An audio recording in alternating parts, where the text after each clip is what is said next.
Será que sua empresa realmente já fez uma transformação digital ou só pensa que fez? No Raise the Bar dessa semana, nós vamos desvendar os segredos para uma transformação digital que realmente funcione. E o nosso convidado para isso é o Daniel Scusarello, presidente da Siemens Softwares. Se você quer entender melhor como digitalizar seus processos e sua forma de gestão, fica aí até o final e aproveita e já segue nosso podcast.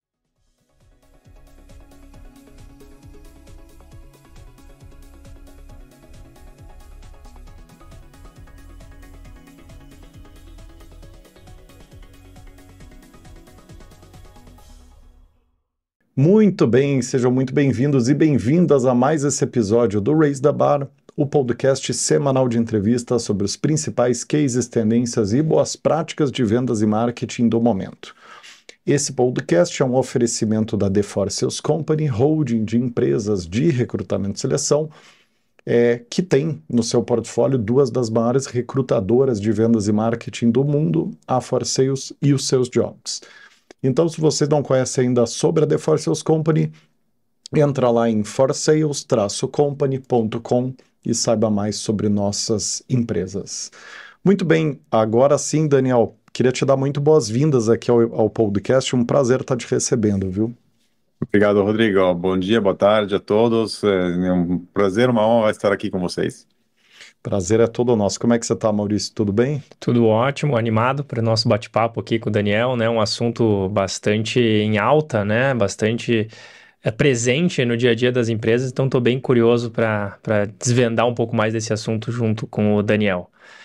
E aí, se eu puder já fazer as honras, Rodrigo, eu já vou perguntar para o Daniel, pedir, né, para que ele fale um pouquinho sobre a Siemens Software, para quem ainda não conhece no detalhe, né, a Siemens Software, e para que ele conte um pouquinho da experiência dele com transformação digital. Então, Daniel, se você puder falar um pouquinho da Siemens Software e da tua experiência com transformação digital, para a gente fazer um pano de fundo aqui para o nosso bate-papo. Perfeito, Maurício, com prazer. A Siemens é uma gigante alemã, ela tem 176 anos, uma senhora já de idade. E a software é uma divisão independente das outras. Então, a gente tem 4 Siemens, tem a Siemens que faz equipamentos médicos, tem Siemens que faz equipamentos de energia, outra que faz automação, e a gente que faz software. Nós nascemos na Siemens uns quase 20 anos atrás, dentro da visão da Siemens de se manter atualizada dentro da tecnologia industrial. Então, hoje, tudo que tem a ver com indústria 4.0, melhoria de eficiência, digitalização, está conosco. Então, nós temos hoje o end-to-end de uma solução industrial, seja de processo, seja de produto, seja o tipo que for de indústria que a gente trabalha, para conseguir proporcionar uma série de soluções que podem trazer eficiência, acelerar o lançamento de novos produtos, dentro do contexto de ESG. Então, é muito interessante, inclusive, estar dentro da Siemens Software nesse momento onde esses tópicos são bem na alta, né? Nós entendemos que hoje, realmente, digitalização se faz cada vez mais importante, se não obrigatória, para garantir a sustentabilidade da empresa futura, e também para garantir que a empresa esteja sustentável no que ela faz. Interessante. Exatamente. Um pouco sobre mim, assim, eu venho trabalhando dentro da Siemens há 11 anos. Eu sou italiano de nascimento, a gente estava falando isso antes de abrir a gravação. Nasci em Roma e estou no Brasil há 14 anos. Então, assim, são várias coisas que se juntam. Eu trabalho com digitalização desde que posso lembrar. Então, estamos com essa paixão comum. Que bacana, que bacana. E tanto na Itália quanto no Brasil, muitas empresas precisam desse suporte para digitalização, né? E aí eu queria, antes de te perguntar aqui, Daniel, convidar quem está acompanhando o podcast para assistir os demais episódios que a gente falou sobre o tema, né? Que eu acho que vão complementar um pouco do que vocês vão ouvir aqui. Em especial 2 episódios, né? O Transformação Digital no Varejo, com o Rubens Santana, né? Um dos maiores especialistas de trade marketing do país. e o Transformação Digital em Vendas e Marketing com Alexandre Cecília do Burger King, o CMO do Burger King. Então, depois de assistir esse episódio, vocês podem navegar lá na nossa playlist e assistir esses demais complementares ao tema aqui. Mas vamos lá, Daniel, para agora já entrando um pouquinho mais no case, né? Comenta para nós assim alguns dos principais cases de sucesso que ilustram o poder de fazer uma transformação digital bem sucedida, né? Só para dar o tom para quem está acompanhando do ponto de partida e do ponto de chegada que uma empresa pode ter hipoteticamente com isso. Sim, é um excelente ponto, Rodrigo. Eu acho que as transformações digitais de melhor sucesso são aquelas que vêm com uma clara visão de onde a empresa quer chegar. Uhum. Porque, especialmente nos últimos anos, antes da pandemia, eu falaria, digitalização era uma coisa muito de moda, assim, a gente falava muito de indústria 4.0, as empresas entendiam que tinham que fazer alguma coisa e saíram catando tecnologia para cá e para lá, de forma desorganizada, sem saber muito bem o que isso iria trazer, de fato, para a empresa. Eles estão buscando talvez uma melhoria em um processo.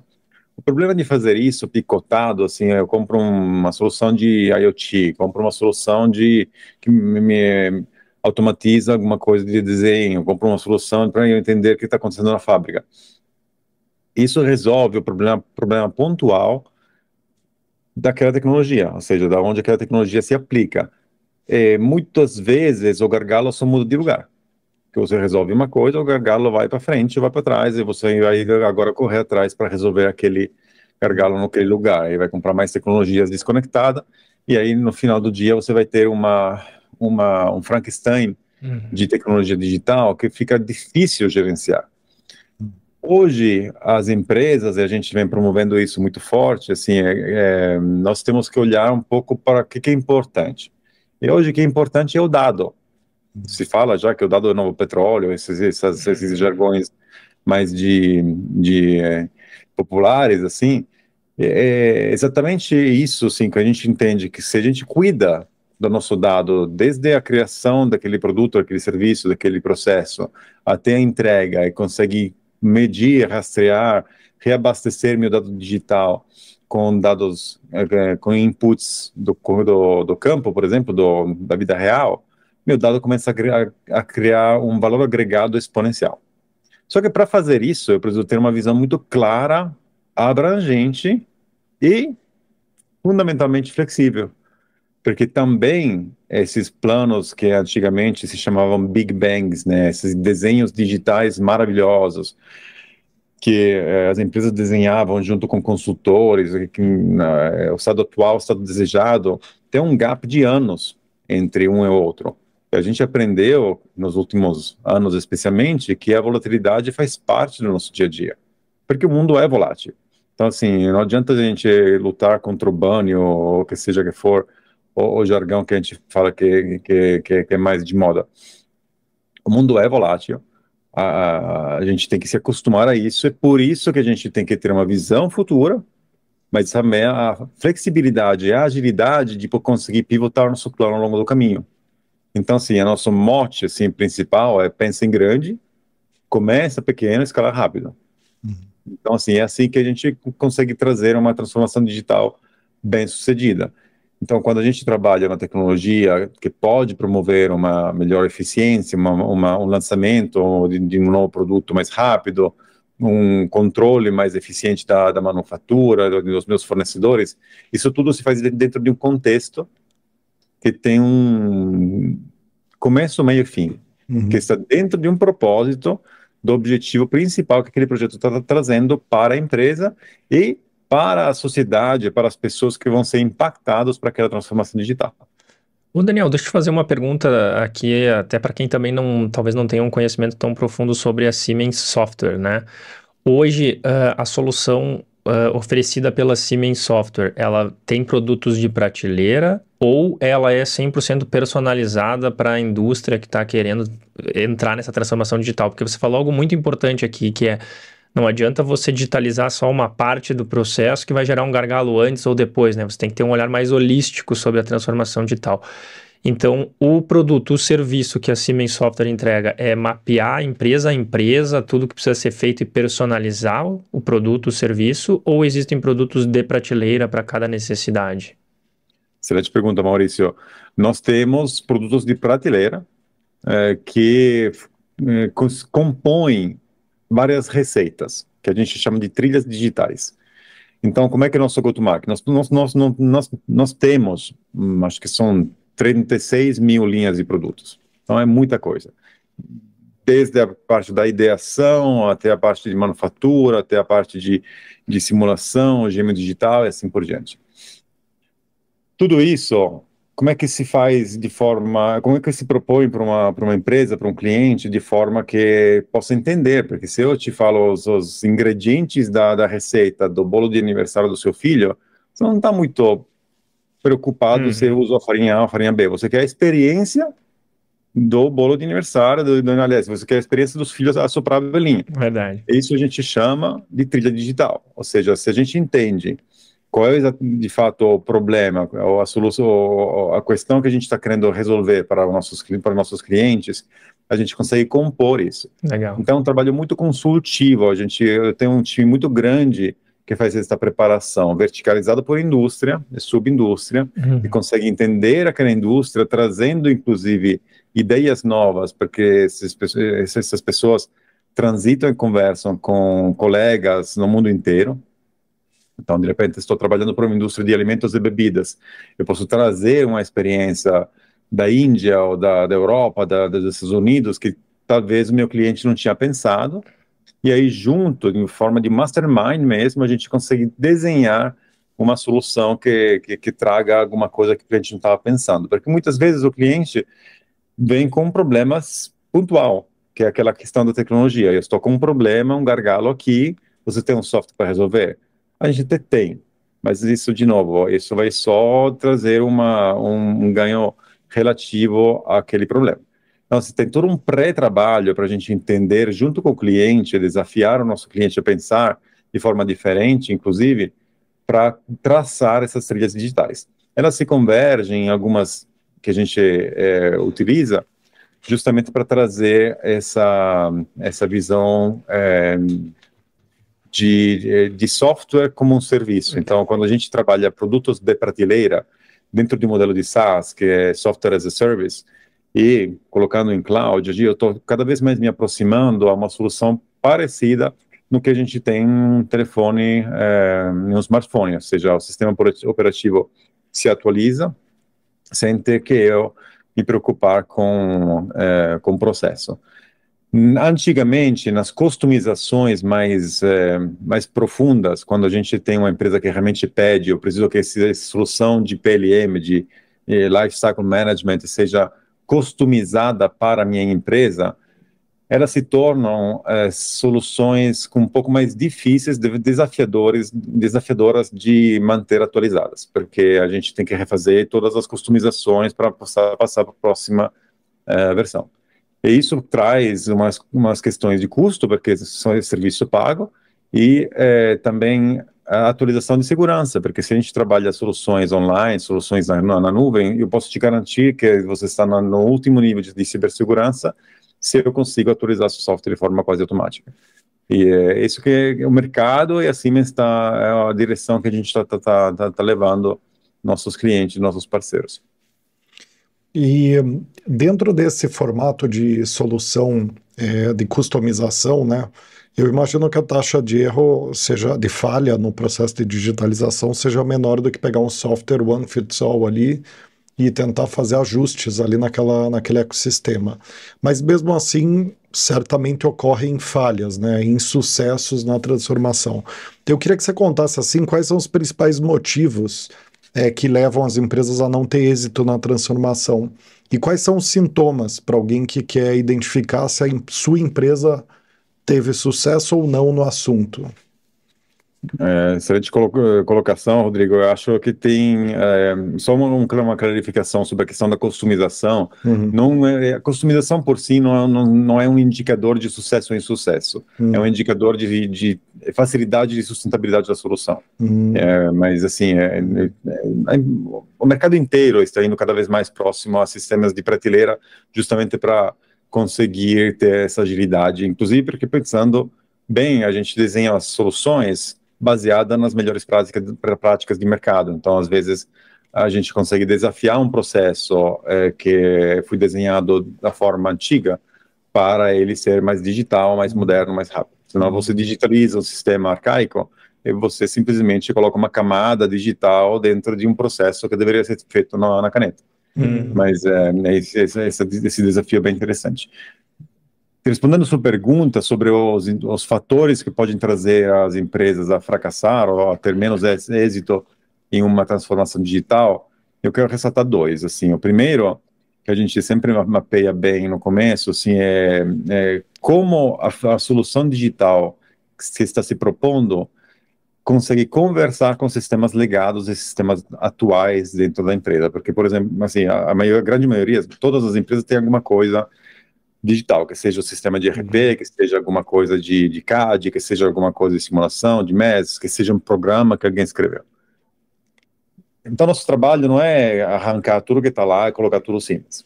Seria irreal, porque assim, seria primeiro um custo muito elevado, mas também, se de repente tem alguma coisa lá que está funcionando, assim, a gente tem que quebrar aquilo. A questão é a integração.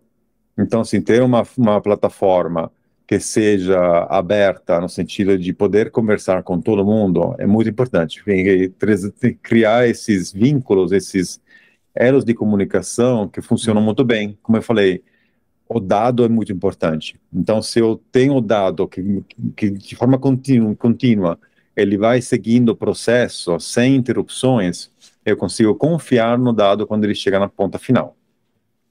Se em algum momento eu preciso mandar esse dado por e-mail, transferir por, sei lá, um processo manual, ou perder essa rastreabilidade do dado, eu não sei mais se aquele dado é uma última versão, se aquele dado é confiável, aí começo a perder confiança, como o meu dado é muito grave. Mas o segundo, e talvez tão importante ponto de atenção, são pessoas. Porque transformações digitais se fazem com pessoas para pessoas.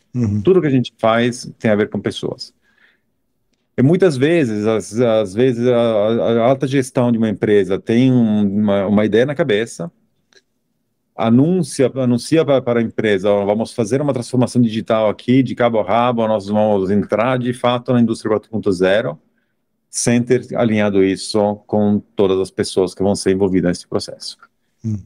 Mudança gera medo.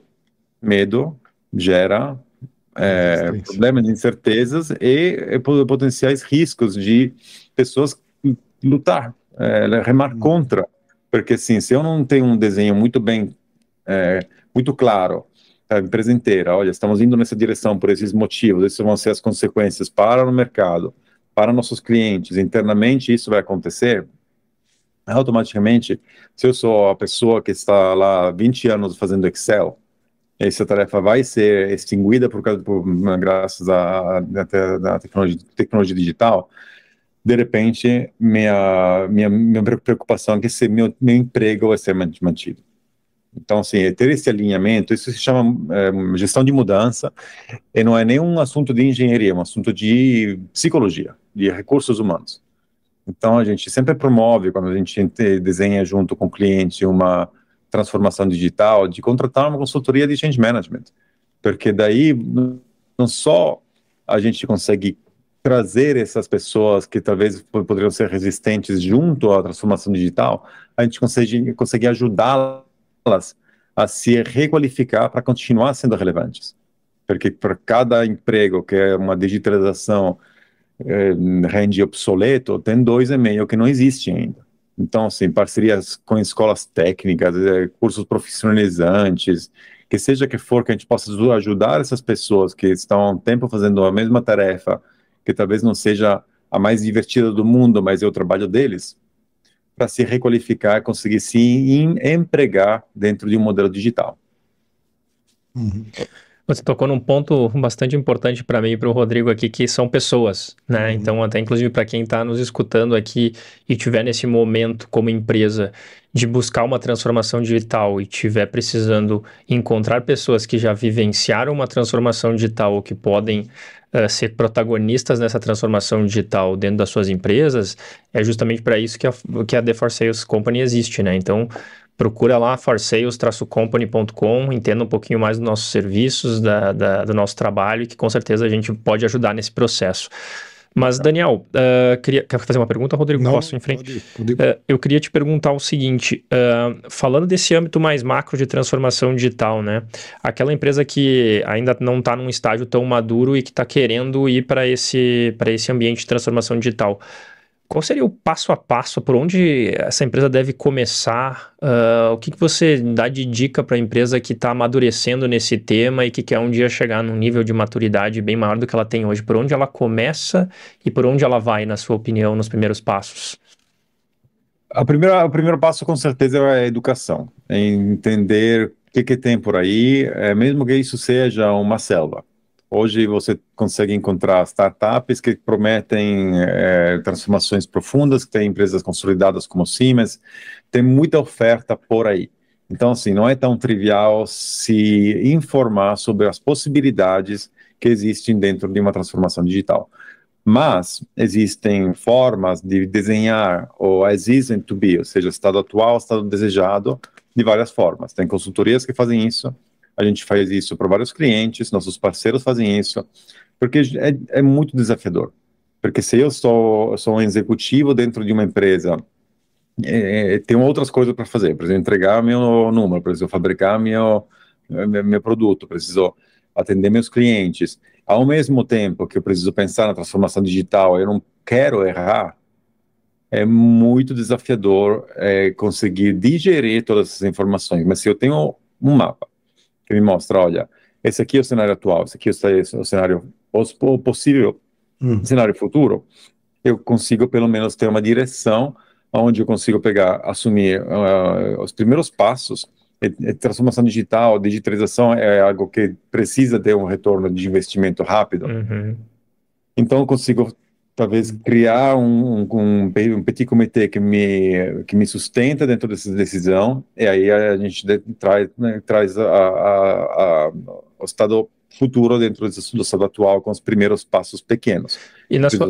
Daniel, desculpa te interromper, mas você tocou num ponto bem importante, esse petit comitê, para a gente ajudar de fato quem está nesse processo que eu comentei, né? Quem que você recomenda que esteja dentro desse petit comitê em termos de áreas, né? Quais são os players da empresa que devem estar ali nesse comitê? Muito boa pergunta, assim, cara, claramente depende do ramo, né? Claro. Da indústria onde o cliente está, do tamanho, se é uma empresa familiar, se é uma multinacional, mas a gente sempre entende que engenharia, manufatura, TI são três pilares muito importantes. Que seja processo, que seja discreto, mas assim, tem que ter um interlocutor que possa trazer as opiniões de cada de cada parte. Quer estender para a parte de venda, marketing, quer estender para a parte de atendimento ao cliente, ótimo. Claramente, quanto maior o time, quanto mais caro é o investimento, porque o investimento não é só comprar ou alugar o software, só é o tempo das pessoas que nós precisamos dedicados àquele projeto por meses, se não for anos. Então, se eu tenho um time de 20 pessoas, meu risco desse time se desperder depois de um tempo é muito grande, que eles vão ter isso como side job, como trabalho à parte, né? Agora, se é um core team de 5 pessoas, 6 pessoas, 7 pessoas no máximo, que a gente consegue criar um steering committee na diretoria, que a gente consegue acompanhar, eles têm dedicado uma boa parte da semana para esse projeto, a chance de sucesso é maior. Mas tem de novo, pessoas precisam se comunicar, a comunicação, a responsabilidade da comunicação é do comunicador, então quando a gente trabalha esse tipo de petit comitê, é importante que eles se reportem de alguma forma para os seus times finais, que vão ser impactados pela digitalização. Mas dá para montar um squad bem ágil assim, dentro de um processo de transformação digital. Uma coisa que eu percebo sempre que o assunto transformação vem na mesa, independente do assunto tratado, é uma necessidade de definir claramente o que é o que, né? Porque eu acho que parece que não, mas o processo de comunicação ele trabalha com conceitos muito abertos, né? Então, por exemplo, qual o papel do software numa transformação digital? O Maurício vai ter uma opinião, eu vou ter outra, o fulano vai ter outra. Eu acho que alinhar bem o papel das coisas, eu acho que é um ponto de partida interessante. Eu queria que você falasse, na tua visão como especialista, qual o papel do software no processo de transformação? Ou seja, como que as pessoas que estão querendo transformar digitalmente seus negócios precisam olhar para o software e ter um contorno correto disso? É bem Perfeito. interessante a pergunta porque o Daniel falou, né, que é um processo de pessoas para pessoas, né, e aí a pergunta agora coloca o software no meio disso tudo, né? Exatamente. Assim, Senão o ele software é entra. um meio. Que senão ele entra como o salvador da pátria ali, né? Exatamente. Não é, o software é simplesmente um meio, é uma estrada que junta objetivo A com objetivo B, o estado atual com o estado futuro desejado. Essa estrada pode ser uma estrada reta, uma autobahn alemã sem limite de velocidade, pode ser uma estrada de montanha, de terra, que a gente curte a paisagem, mas chega lá em... Pode falar pode falar que é na Itália, pode falar. Também. Então depende do objetivo. Se meu objetivo é tomar um vinho, ver o pôr do sol, talvez a estrada mais romântica seja melhor. Se meu objetivo é chegar lá rápido, talvez a autobahn seja melhor. Então, assim, o software realmente a rodovia. É um meio. Então, assim, como é que se escolhe um software? Se escolhe independentemente do seu desejo, do seu orçamento e do que você quer fazer. Como eu falei, software não é a indústria 4.0 de forma geral, não é alguma coisa bonita que você compra e pendura na parede. Transformação digital, indústria 4.0 tem que trazer os objetivos desenhados de forma muito rápida. Porque, lembra no começo da fala que eu trouxe, a volatilidade é um fator que nós temos que considerar. Se a gente desenha uma autobahn de centenas de quilômetros, demora 2, 3 anos para chegar lá, e no meio tem alguma coisa que acontece, e acontece na macroeconomia, no cenário político, na minha empresa, que seja que for, eu não estou prevendo uma possível montanha que tem entre eu, onde estou agora e onde eu quero chegar. E aí isso pode criar problemas, inclusive porque pessoas também fazem parte dessa volatilidade. Muitas vezes esse petit comité muda de prioridade, as pessoas saem, as prioridades saem, muda o chefe que colocar o tempero dele no projeto, então para tudo.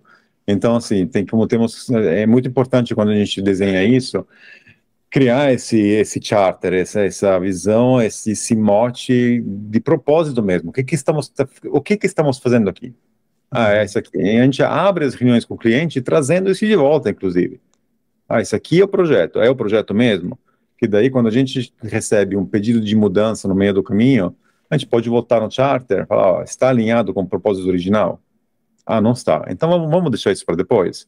Vamos entregar que ficamos de entregar e depois a gente vê os enfeites e as eventuais mudanças. Porque senão a gente se perde na gestão diária do projeto. E Daniel, na tua opinião, quais são as competências chaves de um líder eficiente em um processo de transformação de um negócio? Assim, quais você diria que são os pilares de sustentação? Muito usando a tua experiência prática, né? Quer dizer, nos N clientes que você já atendeu, quais características em comum os líderes que mais tiveram êxito têm? Agora você tocou em um ponto que é um ponto que me apaixona muito, que é o tópico de liderança. Especialmente liderança moderna, porque hoje não tem mais espaço para aquela liderança que comanda controle. Então, assim, fazendo paralelo com a transformação digital, não vejo muito mais espaço para aquela liderança que fala, isso aqui é a direção da empresa digital, aqui a gente vai, goste ou não goste, vamos. Não é bem assim. Hoje, a principal qualificação de um líder é o que a gente não aprende na escola de engenharia. É lidar com pessoas. é empatia, é entender esse que a gente está precisando que o time inteiro olhe para o mesmo lugar. E quando a gente faz isso, aí sim que a gente consegue trazer um time coeso, inclusive que pode trazer uma visão diferente da visão do líder por si, porque de repente eu tenho uma visão, mas se não compartilho isso com ninguém, eu não sei se estou certo ou errado. E quando eu consigo trazer isso de forma empática, distribuída, e realmente ouvir com escuta ativa o que o meu time tem que me falar, eu tenho o que me falar, eu consigo talvez extrapolar uma ideia nova e ter a humildade de aceitá-la. Então, assim, líder hoje é uma figura extremamente humana, é muito menos prática. A parte tática e prática está no campo, mas hoje um líder, isso posso... tem alguns exemplos de transformações de empresas que deram muito certo, justamente quando o líder abraçou o time inteiro e fez ele parte da decisão. Não só como cargo a mais, mas realmente ouvindo coisas que a gente não tem como ouvir, porque a gente está muito distante do que acontece no campo, do que acontece no chão de fábrica, do que acontece na frente de todos os clientes. Então, liderança hoje tem a ver com pessoas, não tem a ver com o ego do líder. Isso tem que se refletir em qualquer projeto, que seja de transformação digital, que seja de abrir novas fábricas ou pivotar completamente o modelo de negócio. Nós temos que escutar as pessoas. E quanto mais longe a gente consegue chegar com essa escuta, eu escuto o meu time, escuto o time do meu time, escuto o cliente, escuto o fornecedor, escuto todo mundo que é impactado, que potencialmente é impactado por essa decisão. Aí agora eu tenho uma possibilidade, uma oportunidade de olhar para as coisas do jeito que elas realmente são. Muito bom, excelente. Daniel, ainda nessa linha que você trouxe, né, de que é um papel extremamente importante da liderança para fazer a transformação digital funcionar, é ter essa escuta ativa, né, ir até o final da cadeia para escutar o que está acontecendo lá na ponta, trazer isso de volta para melhorar o processo, para melhorar o projeto de transformação digital, né, então você trouxe que isso é uma característica fundamental que esteja presente na liderança para ter uma transformação digital bem consolidada. Sim. Nesse sentido, eu queria te pedir que dicas que você daria, né, além dessa, para quem quer consolidar uma transformação digital na sua empresa, né? Além de olhar para uma liderança que tem essas características, que mais que uma empresa precisa se atentar para que o processo de transformação digital seja um processo de transformação digital de fato efetivo? Eu queria tocar em um ponto de coragem, porque isso é um ponto importante, especialmente para empresas médias ou familiares. Muitas vezes elas esperam a consolidação do mercado para tomar uma atitude. E hoje a gente não tem mais tempo para isso. Então, assim, a questão de entender, não só essa questão do desenho, que a gente já falou, essa aqui é a direção que a minha empresa pode tomar com a transformação digital. Esse aqui é o time que vai cuidar disso. Esse aqui é o grupo de fornecedores que vai me ajudar a chegar na onde eu quero chegar. É realmente tomar a coragem de fazer o primeiro passo. A gente vê ainda muito no mercado, né, Daniel? A gente viu isso, por exemplo, saindo um pouquinho mais lateral para a transformação digital e falando do e-commerce, né?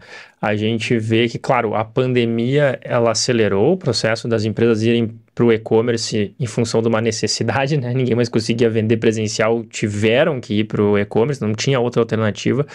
Mas a gente viu muito, assim, os players pequenos e médios esperando os grandes irem, né? Então, quem puxa o segmento é sempre o pequeno e grande, né? Ah, eu acho que não. Se o grande não foi ainda, eu não vou.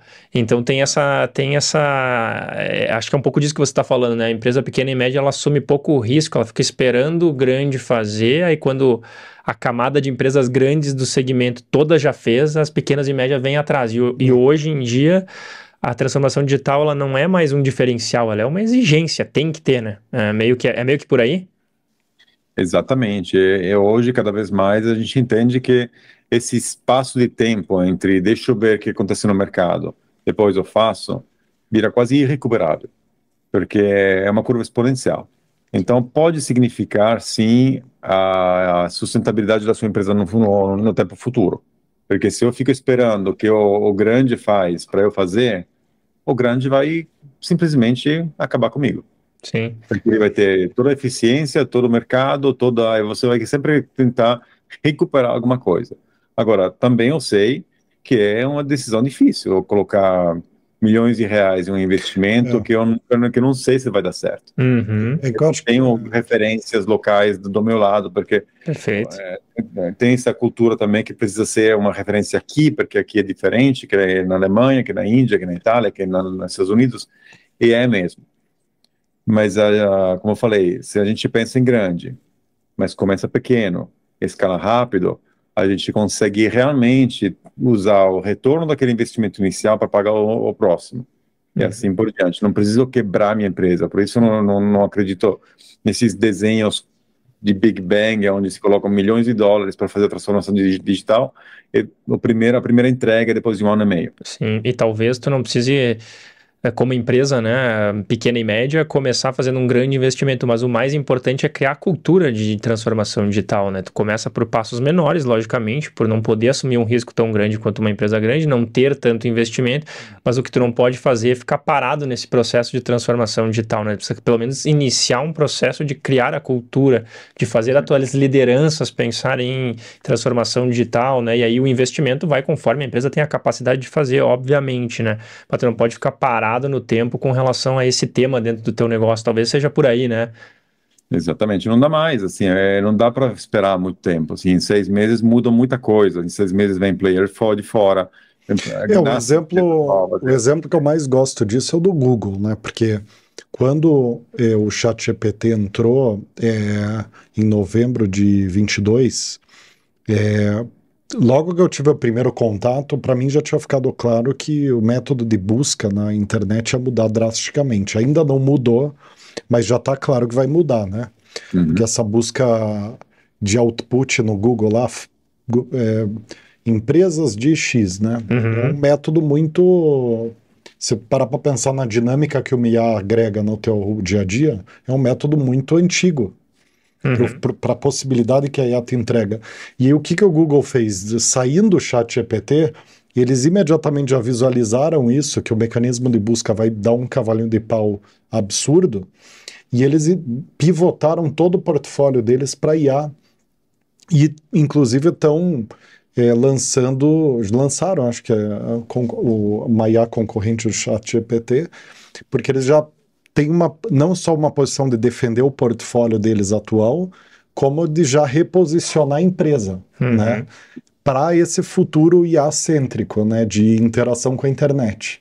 Então, acho que é um case de adaptação, né, porque eu acho que no final do dia, talvez tenha uma questão aí interessante para a gente abordar, né, que a gente fala bastante de transformação digital, mas no final do dia a gente precisa de regeneração digital, né? Porque tá o tempo inteiro mudando tanto que não é só transformar, você vai transformar o tempo inteiro, toda hora, né? Você vai retransformar o negócio a cada 2 anos, 3 anos.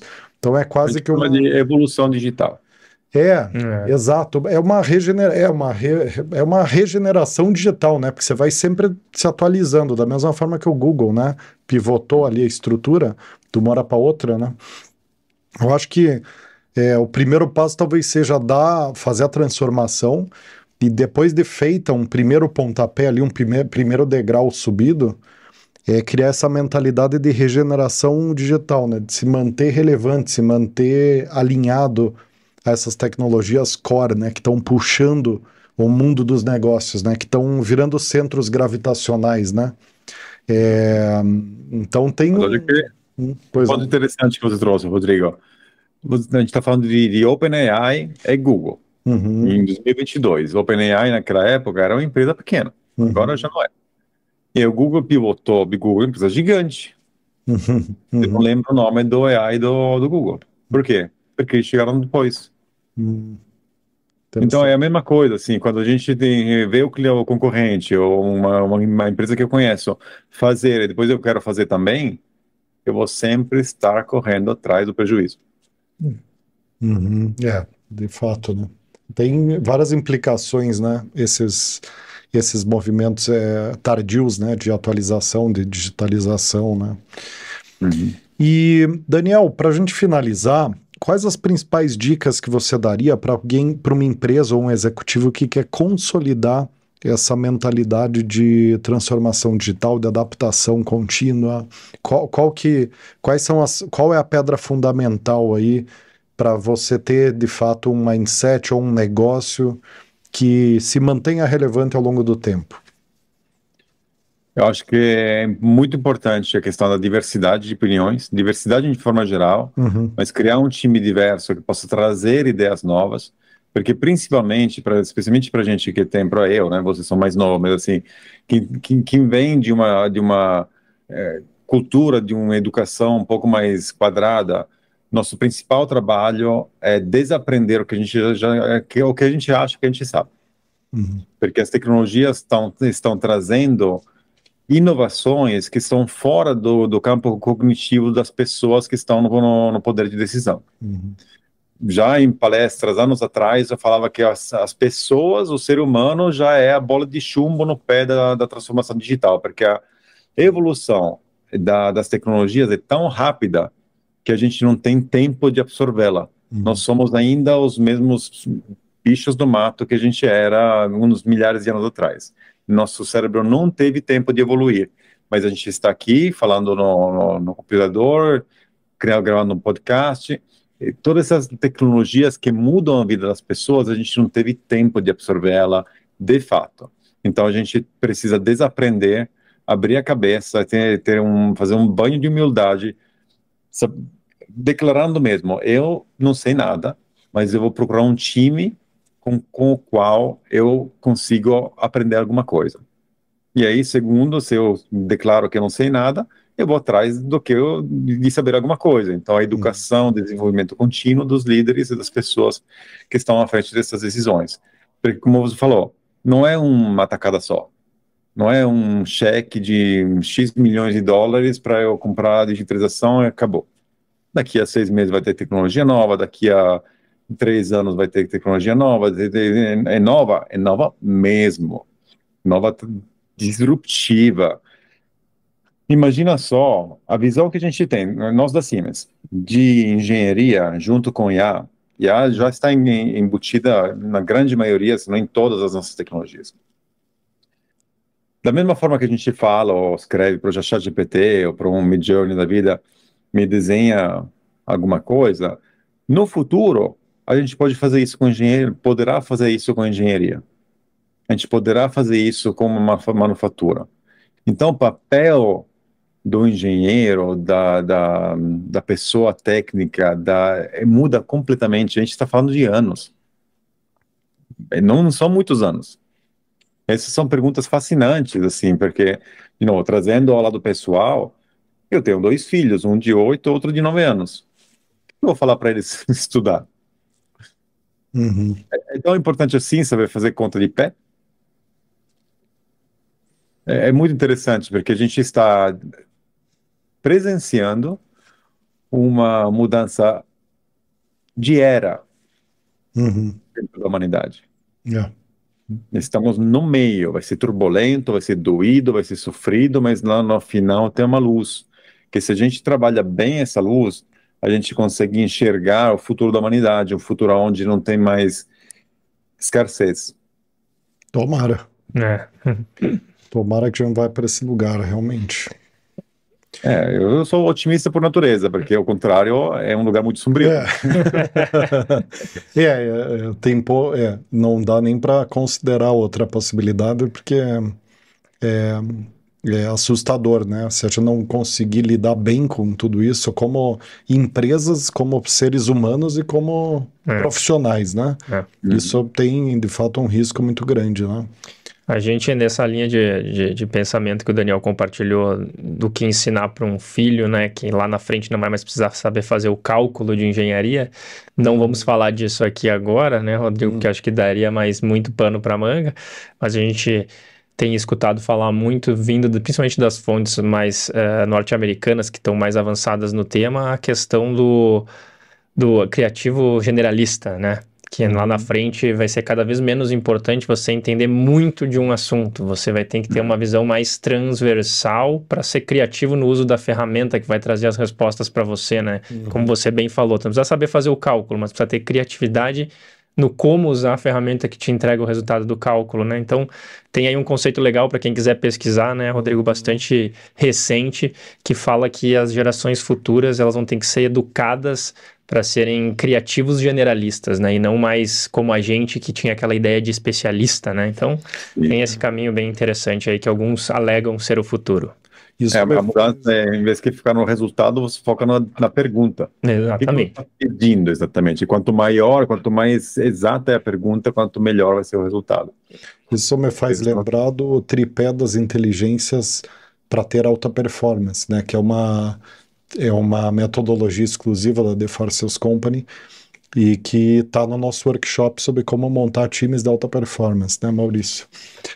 Então me faz lembrar um pouco dos princípios, dos conceitos que a gente ensina para os alunos em termos de como montar times de alta performance, que é essa questão da capacidade cognitiva lato sensu, né, 360 graus.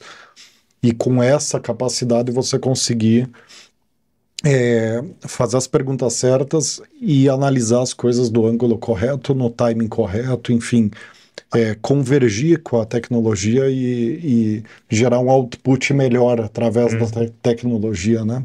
Que é um pouco desse conceito do generalista criativo, né? Exatamente. Que você tá apto a interagir com qualquer tipo de informação e gerar outputs válidos ali com aquilo, né? Daniel, queria te agradecer muito em nome da The Force Sales Company aqui, em nome do pessoal também que nos ajuda a gerir esse podcast.